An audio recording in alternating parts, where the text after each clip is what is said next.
भारत में अक्सर लोग पूछते हैं आखिर साउथ इंडिया कई मामलों में नॉर्थ इंडिया से आगे क्यों दिखाई देता है। जब भी शिक्षा, नौकरी, आईटी सेक्टर, अस्पताल या अच्छे जीवन स्तर की बात होती है तब साउथ इंडिया के कई राज्यों का नाम सबसे पहले सामने आते हैं। लेकिन ऐसा क्यों हुआ? क्या सच में साउथ इंडिया में बेहतर राजनीति होती है? क्या वहाँ के सरकारों ने सही समय पर शिक्षा और स्वास्थ्य पर ज्यादा ध्यान दिया, या फिर नॉर्थ इंडिया में ज्यादा चुनौतियों का सामना करना पड़ा? आज आसान भाषा में इसी बारे में बात करते हैं। नमस्कार, द व्यू पाथ पर आपका स्वागत है। अगर चैनल पर आप नए हो तो चैनल को सब्सक्राइब कर लीजिए। चलिए सबसे पहले साउथ इंडिया के बारे में बात कर। साउथ इंडिया के राज्य जैसे तमिलनाडु, कर्नाटका, केरल, तेलंगाना और आंध्र प्रदेश, ये राज्य ने पहले ही समझ लिया था अगर लोगों को आगे बढ़ाना है तो सबसे जरूरी है अच्छी शिक्षा। इसी वजह से वहाँ के सरकारी स्कूलों, कॉलेजों और तकनीकी शिक्षा पर लगातार काम हुआ। केरला आज भारत के सबसे ज्यादा पढ़े लिखे राज्यों में गिना जाता है। वहीं बेंगलुरु जो आईटी हब से जाना जाता है, जहां इंफोसिस, विप्रो और कई बड़े टेक कंपनियां मौजूद है।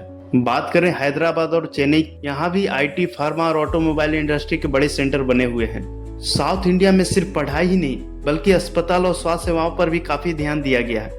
सरकारी अस्पताल, माताओं और बच्चों की देखभाल और गांवों तक स्वास्थ्य सेवाएं पहुंचाने पर लगातार काम हुआ है। इसी वजह से वहां के लोगों का जीवन स्तर बेहतर हुआ है। अगर बात करें नॉर्थ इंडिया की तो वहां काफी विकास हुआ है, लेकिन चुनौतियां बहुत ज्यादा थी। नॉर्थ इंडिया के उत्तर प्रदेश, बिहार, मध्य प्रदेश और राजस्थान जैसे राज्यों की आबादी बहुत बड़ी है। ज्यादा आबादी होने का मतलब स्कूलों पर ज्यादा दबाव, अस्पतालों पर बोझ और करोड़ों लोगों के लिए नौकरी की चुनौती।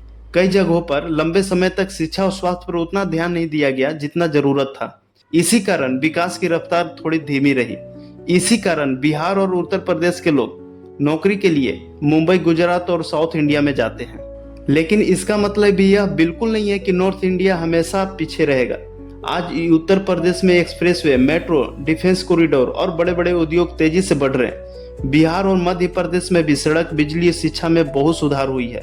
यानी अब धीरे धीरे तस्वीर बदल रही है। अगर आसान शब्दों में समझे तो साउथ इंडिया इसलिए आगे निकला क्योंकि वहाँ लगातार इन चीजों पर काम हुआ, जैसे शिक्षा, स्वास्थ्य, तकनीकी और स्किल, उद्योग और रोजगार। और यही चीजें किसी भी राज्य या देश को आगे बढ़ाती है। अगर भारत को सच में विकसित देश बनना है तो सबसे ज्यादा निवेश लोगों की शिक्षा, कौशल और स्वास्थ्य पर करना होगा, क्योंकि किसी भी देश की असली ताकत उसकी आबादी नहीं बल्कि उस आबादी की गुणवत्ता होती है। लेकिन एक बहुत ही दुख की बात है कि जो देश में वोट बैंक की राजनीति के लिए मुफ्त की रेवड़ियां बांटी जा रही है, ये परंपरा खत्म होनी चाहिए। उस पर रोक लगाना बहुत जरूरी है।